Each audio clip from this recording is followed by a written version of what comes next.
ಆಗುವ ಸಾಮಗ್ರಿಗಳು: ಬೆಳ್ಳುಳ್ಳಿ, ಉದ್ದಿನಬೇಳೆ, ಒಣಮೆಣಸು, ಸಾಸಿವೆ, ಕರಿಬೇವು, ಕೊಬ್ಬರಿ ಎಣ್ಣೆ,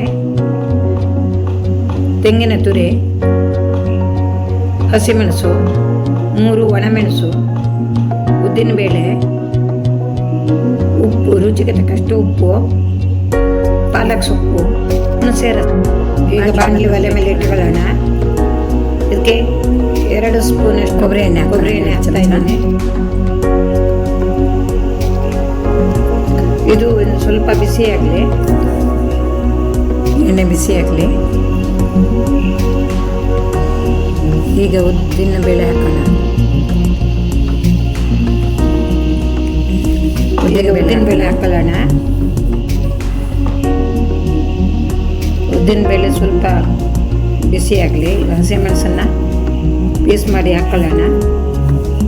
ಇಲ್ಲ, ಹಸಿಮೆಣಸನ್ನು ಕಟ್ ಮಾಡಿ ಹಾಕೋಣ. ಅದು ಯಾಕೆಂದರೆ ಸಿಡಿತದೆ, ಹಾಗಾಗಿ ಹಸಿಮೆಣಸನ್ನು ಕಟ್ ಮಾಡಿ ಹಾಕ್ಕೊಳ್ತಿದ್ದೀನಿ.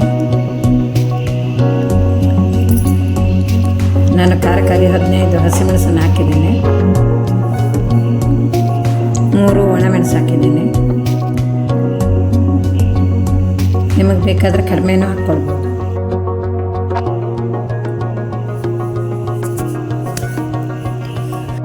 ಹಸಿಮೆಣಸನ್ನು ಹಾಕ್ಕೊಂಡಿದ್ದೀನಿ. ಅದರಲ್ಲಿ vitamin A, vitamin C, vitamin K ಇವೆಲ್ಲ ಇದ್ದಾವೆ. ಆರೋಗ್ಯಕ್ಕೆ ತುಂಬ ಒಳ್ಳೆಯದು.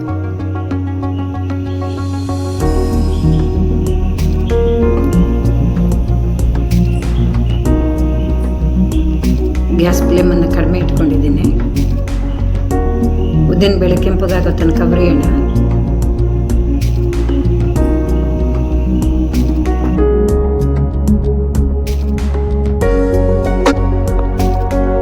ಅವಾಗ ಹೇಳಿದಾಗೆ 3 ಒಣಮೆಣಸಿನ್ಕಾಯಿನ ಇದಕ್ಕೆ ಹಾಕ್ಕೊಂಡಿದ್ದೇನೆ. ಇದು ಸ್ವಲ್ಪ ಹುರಿಯೋಣ. ಪಾಲಕ್ ಸೊಪ್ಪಿನ ಚಟ್ನಿ ತುಂಬ ಚೆನ್ನಾಗಿರ್ತದೆ.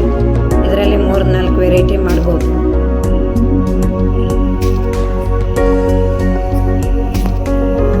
ಸ್ವಲ್ಪ ಹೊತ್ತು ಹುರಿಯೋಣ.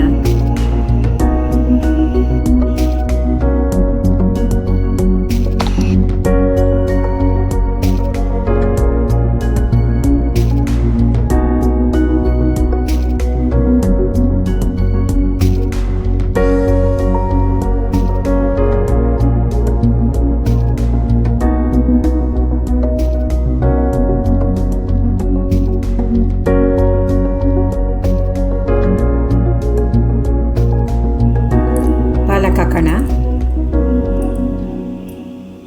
ಚೆನ್ನಾಗಿ ತೊಳೆದು ಇಟ್ಕೊಂಡಿದ್ದೇನೆ.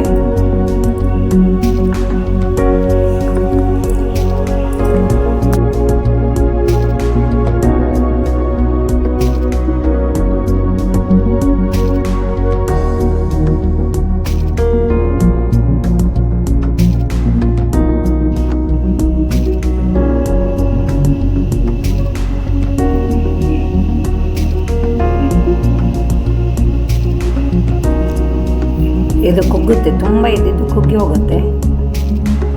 ಇದನ್ನು ಕೈ ಆಡಿ ಸ್ವಲ್ಪ ಹೊತ್ತು ಕೈ ಆಡಿ ಹಾಗೆ ಮುಚ್ಚಳ ಮುಚ್ಚೋಣ. 1-2 ಸೆಕೆಂಡು ಮುಚ್ಚಳ ಮುಚ್ಚಿ ಬೇಯಿಸೋಣ. ಮುಚ್ಚಳ ತೆಗೆದು ನೋಡಿ, ಈಗ ತುಂಬ ಕಡಿಮೆ ಆಗಿದೆ. ಇದಕ್ಕೆ ಕಾಯಿ ತುರಿನೂ ಹಾಕೋಣ.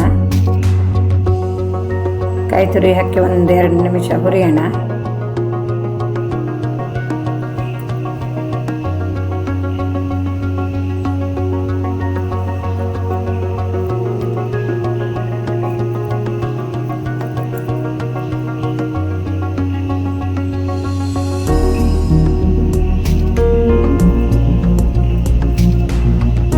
ಸೊಪ್ಪುಗಳು ನಮ್ಮ ಹೆಲ್ತಿಗೆ ತುಂಬ ಒಳ್ಳೆಯದು. ವಾರದಲ್ಲಿ ಒಮ್ಮೆನಾದ್ರೂ ಸೊಪ್ಪಿನ ಅಡುಗೆ ಮಾಡಿ ತಿನ್ನಬೇಕು. ಉಪ್ಪು ಹಾಕೋಣ ರುಚಿಗೆ ತಕ್ಕಷ್ಟು.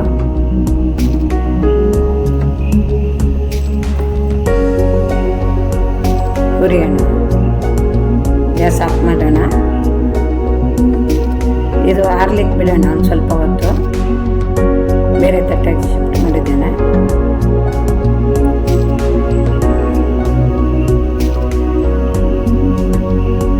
ಆರಿದ ನಂತರ ಮಿಕ್ಸಿ ಜಾರಿಗೆ ಹಾಕೊಳ್ಳೋಣ. ಈಗ ಮಿಕ್ಸಿ ಜಾರಿಗೆ ಹಾಕೊಳ್ಳೋಣ.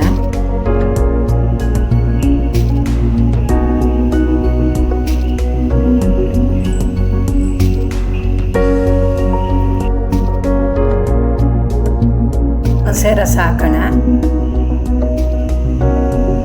ಕೊನೆ ಬೇಕಾದರೆ ಹಾಕೊಳ್ಳೋಣ. ಈಗ ಮಿಕ್ಸಿ ಮಾಡ್ಕೊಂಬರೋಣ. ರುಬ್ಕೊಂಬಂದಿದ್ದೀನಿ. ಒಗ್ಗರಣೆಗಿಡೋಣ.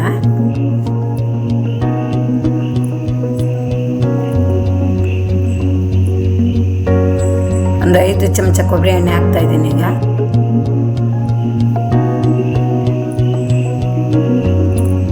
ಬೆಳ್ಳುಳ್ಳಿ ಹಾಕ್ತಾ ಇದ್ದೀನಿ. ಉಳಿದ ಸಾಮಗ್ರಿಗಳನ್ನೆಲ್ಲ ಒಟ್ಟಿಗೆ ಹಾಕ್ತಾ ಇದ್ದೀನಿ. ಈಗ ಒಗ್ಗರಣೆ ಚೆನ್ನಾಗಿ ಹುರ್ಕೊಳ್ಳೋಣ. ಸಾಸಿವೆ ಚಟಪಟ ಅನ್ನೋ ತನಕ ಹುರ್ಕೊಬೇಕು.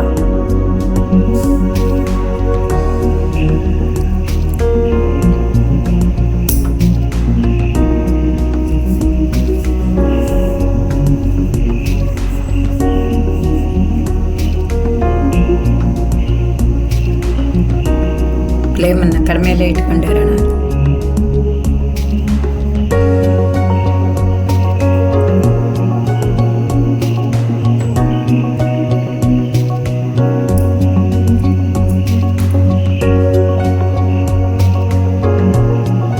ಮಲೆನಾಡು ಭಾಗದಲ್ಲಿ ಮಳೆ ಜಾಸ್ತಿ ಇರೋದ್ರಿಂದ ಏನಾದರೂ ತಿನ್ನಬೇಕು ಅನಿಸುತ್ತೆ. ಆವಾಗ ಇಂತಹ ಅಡುಗೆಗಳನ್ನು ಮಾಡಿ ಊಟ ಮಾಡಲಿಕ್ಕೆ ಭಾರಿ ಚೆನ್ನಾಗಿರ್ತದೆ. ಈಗ ನಾನು ರುಬ್ಬಿ ಇಟ್ಕೊಂಡಿರೋ ಮಸಾಲೆನ ಹಾಕ್ತಾ ಇದ್ದೀನಿ.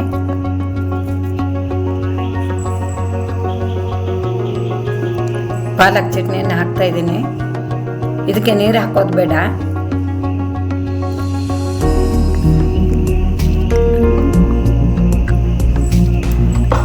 ರುಬ್ಬೋತ್ತಿಗೂ ನೀರು ಹಾಕಬೇಡಿ.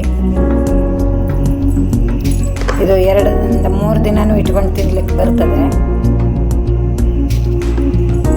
ಎಲ್ಲ ಕ್ಲೀನ್ ಮಾಡಿ ಹಾಕ್ತಾ ಇದ್ದೀನಿ.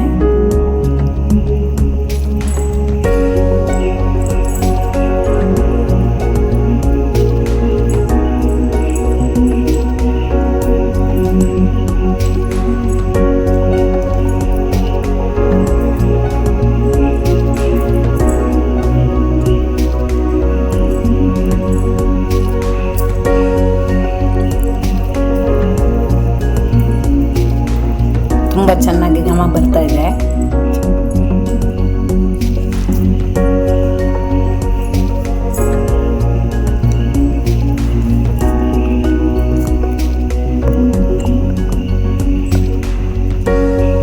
ಮೇಲ್ಗಡೆಯಿಂದ ಉಳಿದಿರೋ ಎಣ್ಣೆನ ಹಾಕ್ತಾ ಇದ್ದೀನಿ.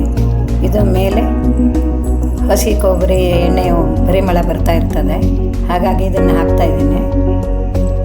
ಊಟಕ್ಕೆ ಎಣ್ಣೆ ಮೇಲೆ ಹಾಕ್ಕೊಳ್ಬೇಕು ಅಂತನೂ ಇಲ್ಲ. ಹಾಗೆಯೇ ಬಿಸಿ ಅನ್ನದೊಂದಿಗೆ ಕಲಸಿ ಊಟ ಮಾಡ್ಬೋದು.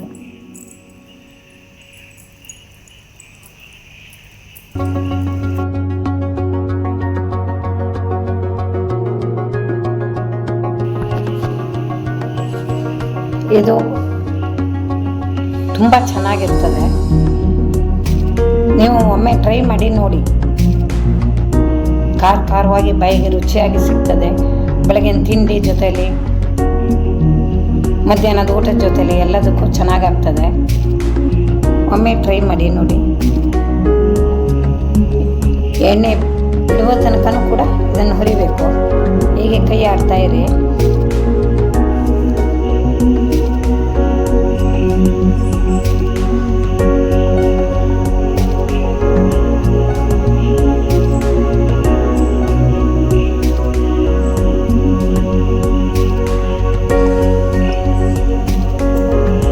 ನೋಡಿ, ಎಣ್ಣೆ ಬಿಡ್ತಾ ಇದೆ.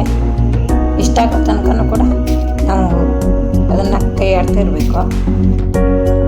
ಗೊಜ್ಜು ರೆಡಿಯಾಗಿದೆ. ನಾನು ಹೀಗೆ ಹೊಸ ಥರದ ಅಡುಗೆ ಮಾಡಿ ಹಾಕ್ತೀನಿ. ನಿಮಗೆ ಇಷ್ಟ ಆದರೆ ಕಮೆಂಟ್ ಮಾಡಿ ತಿಳಿಸಿ.